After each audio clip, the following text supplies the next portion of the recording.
Bem, queridos, então, em continuidade, queridos e queridas, ao estudo dos crimes contra a dignidade sexual, nós sanamos aí a dúvida existente em relação à incidência da Lei 12.015 de 2009 e entendemos que a partir de 2009, né, nós tivemos a unificação tanto da conjunção carnal violenta como do ato libidinoso violento no artigo 213, no estupro, que passou a ser um delito bicomum, quer dizer, que passou a figurar como o sujeito ativo ou o sujeito passivo do delito, tanto o homem como a mulher. Faço aqui uma observação.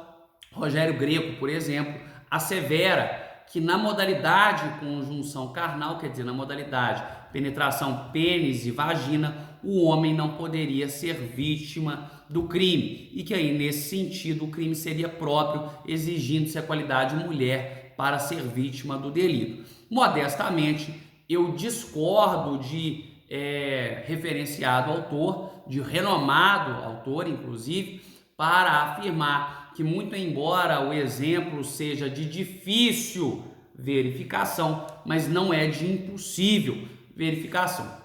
Então, ao meu modesto ver, nós temos que o estupro, o artigo 213, a partir da Lei 12.015 de 2009, ele passou a ser um delito bicomum, quer dizer, ele não exige qualidade ou qualificação específica nem do sujeito ativo, nem do sujeito ativo, nem do sujeito passivo, podendo ser, sem sombra de dúvidas, um homem ou uma mulher, tanto o autor do delito como a vítima do delito. Perfeito até aí?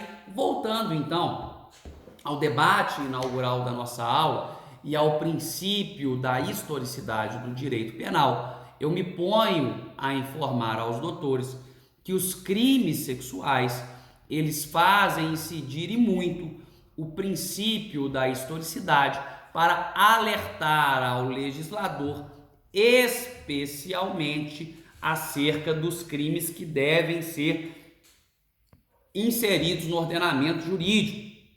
Veja-se que o princípio da historicidade não necessariamente indica apenas a necessidade de criminalização, mas indica também, tá, a possibilidade de descriminalização. Mas, no caso dos crimes sexuais, as condutas perpetradas, principalmente nos últimos anos, elas trazem um indicativo de que o legislador precisaria inserir dentro da legislação penal novas condutas típicas, a exemplo e notadamente do artigo 215-A e do artigo 218-C. Mas antes de falarmos aí propriamente do artigo 215-A, que trata lá da importunação sexual, bem como do artigo 218-C, que trata da divulgação de cena de estupro de vulnerável ou de cena ou material sexual sem o consentimento da vítima, é importante nós trabalharmos, porque já falamos do estupro, o estupro de vulnerável, tá? E aí na próxima aula, né, acredito que hoje vai dar tempo de falar do 215 e do 215A e do 218C, mas na próxima aula, ao vivo, né, na nossa próxima aula ao vivo, nós vamos fazer exercício, nós vamos fazer um estudo dirigindo envolvendo esses dois dispositivos, o 215A e o 218C. Mas antes disso, vamos falar do crime de estupro de vulnerável. Nós estamos falando lá do artigo 217A. Na leitura do artigo 217A, doutores e doutoras vão perceber que não há o verbo nuclear verificado no artigo 213 como sendo aquele de constranger. Por que não há o verbo constranger? Porque, veja, no estupro de vulnerável não há relevância para a caracterização do delito. Eu não estou falando que não vai haver consequências na dosimetria da pena, isso aí a gente vai ver um pouquinho mais para frente. Olha o que eu estou dizendo, não há relevância para a caracterização do delito. eu não estou afirmando que não há reverberação na pena, mas não há aí necessidade para a caracterização do delito da constatação de violência ou de grave ameaça. O simples fato de se verificar uma conjunção carnal ou um ato libidinoso com menor de 14 anos faz incidir o artigo 217-A, faz caracterizar o estupro de vulnerável.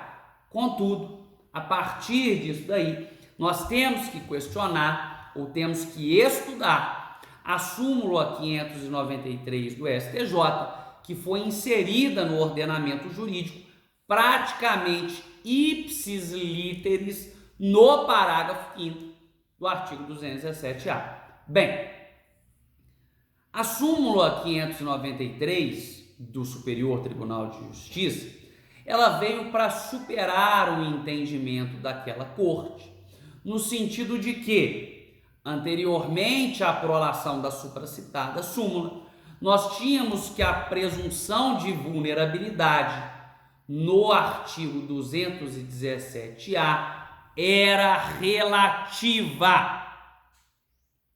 Presta atenção no que eu estou falando. Antes da súmula 593 do STJ, nós tínhamos que a presunção de vulnerabilidade tida no artigo 217-A, ela era relativa. Isso aí estou mencionando em relação ao caput. Veja, dizia lá que antes da prolação da supracitada súmula, o indivíduo que tivesse relação sexual ou que cometesse ato libidinoso com menor de 14 anos, em regra, teria cometido o crime, sim, de estupro de vulnerável. Contudo, a depender das circunstâncias ao redor, poderia a ocorrência das circunstâncias ensejar uma inocorrência ou excluir ou afastar a incidência do tipo penal. Situações a exemplo da experiência sexual anterior da vítima, da aparência física da vítima, do próprio consentimento expresso da vítima em juízo, da existência ou não de relacionamento amoroso público entre o suposto autor e a vítima. Todas essas circunstâncias eram consideradas para, no caso concreto, a depender das supracitadas circunstâncias, excluir a incidência do delito. Contudo, a partir da prolação da súmula 593, a realidade mudou. A realidade mudou por quê? Bem, houve alteração porque o Superior Tribunal de Justiça exarou entendimento no sentido de que não importa a experiência sexual anterior da vítima, não importa o consentir da vítima, não importa nenhuma outra circunstância, inclusive relacionamento afetivo, não importa nenhuma dessas situações elementares por mim suscitadas, que se houve conjunção carnal ou ato libidinoso com pessoa maior de 18 anos, pessoa maior de 18 anos com pessoa menor de 14, nós temos aí o crime de estupro de vulnerável. Referida súmula foi incluída no parágrafo 5º do artigo 217-A e hoje é lei. Então hoje nós não temos aí discussão a respeito disso. Se houve conjunção carnal ou ato libidinoso com menor de 14 anos, não interessa. Nós estamos diante aí do crime de estupro de vulnerável. Mas por que eu estou me pondo a debater isso daqui? Respeitosamente, eu entendo que o entendimento exarado pelo Superior Tribunal de Justiça, ele vai de encontro ao princípio da historicidade do direito penal. Veja, há 20 anos atrás, 15 anos atrás, a Corte exarava o entendimento de que a regra era o estupro de vulnerável quando do ato libidinoso ou da conjunção carnal com menor de 14 anos. Contudo, algumas circunstâncias especiais poderiam afastar a incidência desse delito.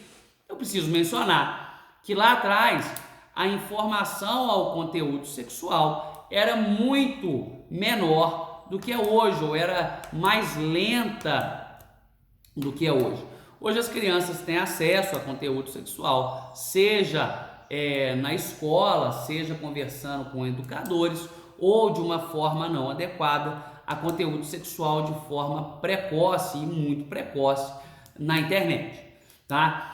Então eu entendo que o Superior Tribunal de Justiça, com muito respeito, ele foi ao encontro do princípio da historicidade ao negar que uma jovem de 13 anos, ou uma criança entendida aí como de 13 anos, né, e 6 meses, se nós pegarmos pelo ECA, nem é criança, né, seria ali tida como adolescente a partir dos 12, mas vamos imaginar que afirmar que em todo e qualquer caso em que o ato libidinoso foi cometido com uma pessoa menor de 14 anos de forma absoluta, nós estaríamos aí diante de um crime de estupro de vulnerável, até porque o crime de estupro de vulnerável é um crime hediondo, cuja própria lei de crimes hediondos estabelece que o regime inicial de cumprimento de pena é o fechado. E nós temos ali, no delito subexame, uma pena mínima de 8 anos, que, cumprida aí em regime inicialmente fechado, é uma baita sanção corpórea, é uma pena corpórea de relevância e de extrema relevância. Então, respeitosamente, eu faço essa observação, tanto com relação à súmula 593 do Superior Tribunal de Justiça, tanto ao parágrafo 5º, que praticamente repetiu ipsis literis o teor da supracitada súmula. A partir daí, outros questionamentos nos vêm, principalmente com relação ao parágrafo 1º do artigo 217-A, que lá prevê o estupro de vulnerável, cumulando-se também as mesmas penas previstas no caput, com o agente que pratica ato libidinoso ou conjunção carnal com pessoa com deficiência mental, tá? Ou com pessoa incapaz de expressar resistência. Nós temos aí que o desenvolvimento mental incompleto ou retardado, ele pode ser, o desenvolvimento mental incompleto ou retardado, ele pode ser, tá? Ele pode ser impossibilitador da consciência ou do consentimento para o ato sexual, mas não necessariamente ele o é. Nós temos que o desenvolvimento mental incompleto ou retardado, ele pode ser elemento impossibilitador do consentimento ao ato sexual, mas ele não necessariamente o é. Por que ele não necessariamente o é? Ele não necessariamente o é porque a capacidade ou não de consentir ao ato sexual, ela deve ser verificada com a noção das consequências do ato sexual pela vítima. Antes da gente explicar isso aí, vamos trazer à baila os principais exemplos destinados ao caso de impossibilidade de impor resistência ou de consentir. Quando a lei, lá no final do parágrafo 1º do artigo 217-A, nos expressa ali a impossibilidade de opor resistência ou de consentir, nós temos dois exemplos muito comuns, tá? O primeiro deles é a embriaguez completa. Muito importante a gente diferenciar a embriaguez da embriaguez completa. Pessoal, a bebida é uma droga que ela traz ela diminui, a inibição. Então ela é uma droga que, claro, guardadas as devidas proporções, é similar à cocaína, ela ativa um agir do sujeito e não um não agir. Então quando a gente fala do uso do álcool e da embriaguez total, nós temos que excluir daí aquele agente, aquela vítima que usa o álcool e a partir dali ela perde a inibição, ela fica mais solta e dali sobrevém um ato sexual. Ficar alegrinha, ficar alegrinho e se arrepender no dia seguinte não quer dizer que o agente não tinha capacidade de consentir ou de opor resistência.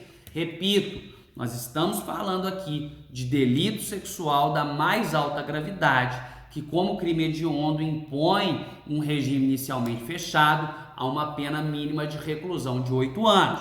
Então não é sempre que esse delito vai se configurar. Mas lá, na parte final do parágrafo 1º, quando o tipo penal nos expressa ali que a impossibilidade de opor resistência, nós estamos falando de embriaguez, ou não só embriaguez, qualquer uso excessivo de droga completo, ou seja, o sujeito ele está desacordado ou ele está praticamente desacordado.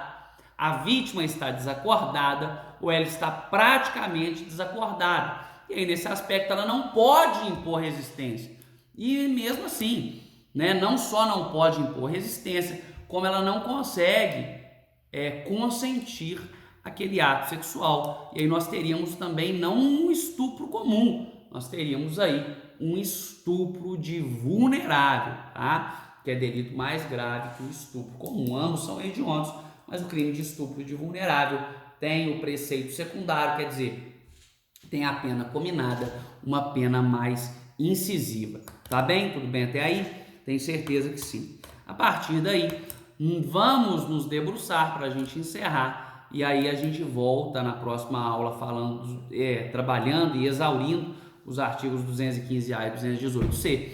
Mas vamos aí trabalhar a questão ou enfrentar a questão da possibilidade ou não de consentimento ao ato sexual das pessoas com deficiência mental, tá? Das pessoas com desenvolvimento mental incompleto ou retardado. Bem, pessoal, veja, a dignidade sexual, como bem mencionado a vocês já em outra oportunidade, ela se divide em uma vertente positiva e em uma vertente negativa. A vertente negativa da dignidade sexual, ela traz para nós o direito de não ser violado. Então, é direito do jurisdicionado, é direito de todo e qualquer cidadão brasileiro não ser obrigado ou obrigada a ter relação sexual, a praticar ato libidinoso, a praticar conjunção carnal, sem o seu desejo, sem a sua liberalidade, tá? Em contrapartida, a via positiva da dignidade sexual traz para nós, materializa para nós a presunção de que a dignidade sexual traz um direito de prazer sexual, ou seja, o prazer sexual, ele é uma via estreita que faz parte da dignidade sexual. E nesse sentido, todo e qualquer ser humano, caso queira consentir, tem o direito ao prazer sexual, tá? E o direito ao prazer sexual abrange toda e qualquer pessoa capaz de consentir. Veja que eu não falei toda e qualquer pessoa capaz. Eu não estou falando da capacidade civil, não. Eu não estou falando da capacidade prevista no Código Civil, não. Uma pessoa interditada pode consentir a um ato sexual. Veja-se que uma pessoa com 16 anos é relativamente incapaz, e uma pessoa com 16 anos pode consentir ao ato sexual. Maior de 14 anos pode consentir ao ato sexual. Tá? Então lá, na forma do Código Civil, quando eu digo ali do relativamente incapaz, do incapaz, ou né, do absolutamente incapaz, ou da pessoa capaz de pleno direito, eu estou dizendo aí da capacidade para os atos da vida civil e não da capacidade sexual. Então é muito importante que os senhores entendam que a capacidade de consentir ao ato sexual é de possível verificação nas pessoas com desenvolvimento mental incompleto ou retardado, ou com problema em qualquer cromossomo que seja, ou com patologia em qualquer cromossomo que seja, bastando como requisito que referida pessoa saiba das consequências do ato sexual e queira realizar o ato sexual. Então, o querer, a vontade de realizar o ato sexual e de ter prazer sexual é o primeiro requisito. O segundo requisito é a noção das consequências do ato sexual, quais sejam a exposição a agentes nocivos à saúde, conhecido aí popularmente como doença sexualmente transmissível.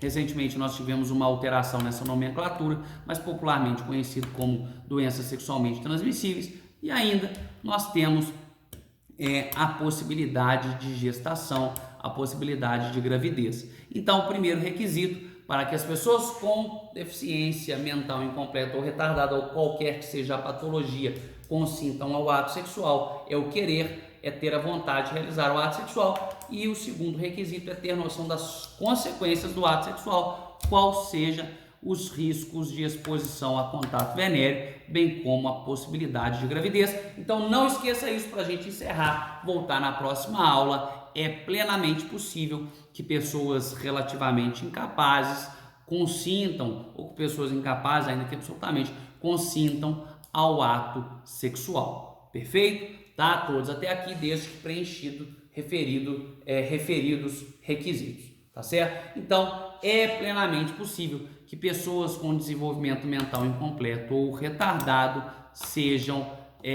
consintam ao ato sexual. A gente volta na próxima aula.